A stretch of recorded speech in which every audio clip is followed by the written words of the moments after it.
आता पुण्यात्म्यांनो, आता तो दादूपंथी गोपालदासजी त्या चुडाणी गावात आपल्या कोण्या सेवकाच्या घरी येऊन थांबला. तो सेवक म्हणाला, महाराजजी, आमच्या एका मुलीचा मुलगा अशा कोण्या साधूचं जंतर मंतरचं दूध पिऊन मेंटल झाला आणि म्हणतात की साधूची विद्या साधूच मारू शकतो, काही दया करा. गोपालदासजी म्हणाले की बोलवा त्या बालकाला, बघतो. आता तो सेवक जो माणूस होता तो गेला त्या गरीबदास साहेबजींच्या आजोबांच्याकडे की बाबा असं माझ्याकडे एक संत येतात, मुलीच्या मुलाला त्याला दाखवून घेऊ, तो म्हणतो की मी नीट करेन याला. तर 5-7 गावातले जे असतात कुटुंबातली माणसं, त्यांचे आजोबा आणि गरीबदास या 13 वर्षाच्या बालकाला घेऊन गेले. दादूपंथी ते गोपाळदासजी गरीबदासजींना विचारतात की बेटा, तो कोण होता ज्याने तुला बर्बाद केले, त्याचं काय नाव होतं? आता गरीबदासजी म्हणाले की मला बर्बाद नाही केले, मला आबाद केले महात्माजी. हम सुल्तान ने नानक तारे दादू को उपदेश दिया, जात जुलाहा वेद न पाया का सीमय कबीर होया. जेव्हा ही वाणी बोलले तेव्हा त्याच्या हृदयात लागले हे पहिले वचन की मी आपण सर्वांना पार केले. कुणाला? तो हम सुल्तान ने नानक तारे दादू को उपदेश दिया. त्याच पुण्यात्मा, त्याच परमात्मा आणि परमात्मा आदरणीय नानक साहेबजींना, आदरणीय दादू साहेबजींना, आदरणीय मुलुकदास साहेबजींना, आदरणीय धरमदास साहेबजींना, आदरणीय गरीबदास साहेबजींना, आदरणीय घिसादास साहेबजींना भेटले होते. तर इथे म्हणत आहे सुलतानी नानक तारे. इब्राहिम सुलतान आदमला बोलत बुखारामध्ये तेच परमात्मा आले होते, त्याला 100 लीला करून नरकातून काढले होते. आपण तर या मायेला सर्वस्व समजून बसलो राजपाठाला, आणि परमात्म्याने हे विष सांगितलं आहे जो भक्ती नाही करत त्याच्यासाठी. तर काय सांगितलं? हम सुल्तानी नानक तारे दादू को उपदेश दिया और जात जुलाहा भेद नहीं पाया, काशी माए कबीर हुआ. अजब नगर में ले गया हमको सतगुरु आन, और जल के बिंब अगाध गति हम सूते चादर तान. अलल पंख अनुराग है सुन मंडल रे थीर, दास गरीब उधार दिया मुझे सतगुरु मिले कबीर. अलल पंख अनुराग है, माझं तर जणू अलल पक्षासारखं माझ्या मुलाबाळांवर, आई वडिलांवर लक्ष असतं. अशी तर माझी त्या मालकांच्या प्रती श्रद्धा जडली आहे, माझं तिकडे लक्ष असतं.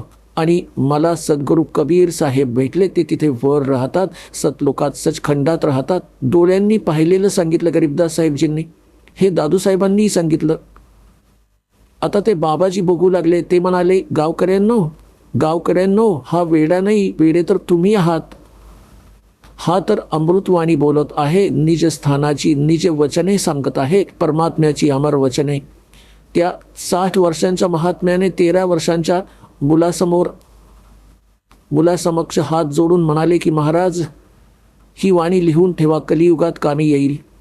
गरीबदासजी उठून चालू लागले आणि तो महात्मा मागे मागे.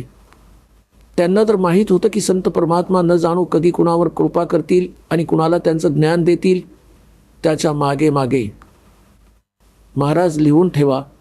3ऱ्या दिवशी गरीबदासजी म्हणाले की जर पूर्ण लिहिलंस गोपाळदास, मध्येच सोडून पळून जाऊ नकोस. म्हणतो की बाबा नाही, मी तर पूर्ण फ्री झाले, गावातून घरातून पोराबाळांचं लग्न झालंय, 60-61 वय झालंय माझं. आता जोपर्यंत तुम्हाला हवंय आजन्म लिहून घ्या दाता, बरोबर राहीन. त्यांची गरीबदास साहेबांची स्वतःची एक बोरांची बाग होती, त्यामध्ये एक शमीचा दाट सावली असलेला वृक्ष होता. त्याखाली बसून लागले लिहायला, कारण उन्हाळ्याचे दिवस होते. मग जसा जसा वेळ होत गेला 6 महिन्यांपर्यंत लिहित राहिले. गरीबदास साहेबजी बोलत होते, ते दादूपंथी गोपाळदास लिहित होते. ती अमृतवाणी, तो अमर इतिहास, ते सूक्ष्म वेदाचं पूर्ण स्वच्छ रूप गरीबदास साहेबजींच्या माध्यमातून कबीर परमात्म्याने ते पुन्हा प्रकट करवले, जे दास तुम्हाला ऐकवतो. बोलो सद्गुरुदेव.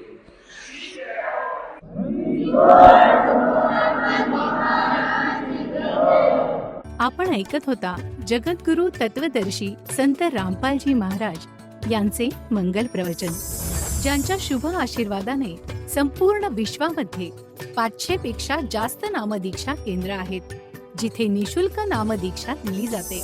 निशुल्क नामदीक्षा प्राप्त करण्यासाठी आणि अधिक माहितीसाठी संपर्क करा 7030303951 7030303952. अद्वितीय आध्यात्मिक ज्ञान वाचण्यासाठी, पाहण्यासाठी आणि ऐकण्यासाठी संत रामपालजी महाराज ॲप अवश्य डाउनलोड करा किंवा आमची वेबसाईट www.jagatgururampalji.org वर विजिट करा. आम्हाला सोशल मीडियावर फॉलो करा.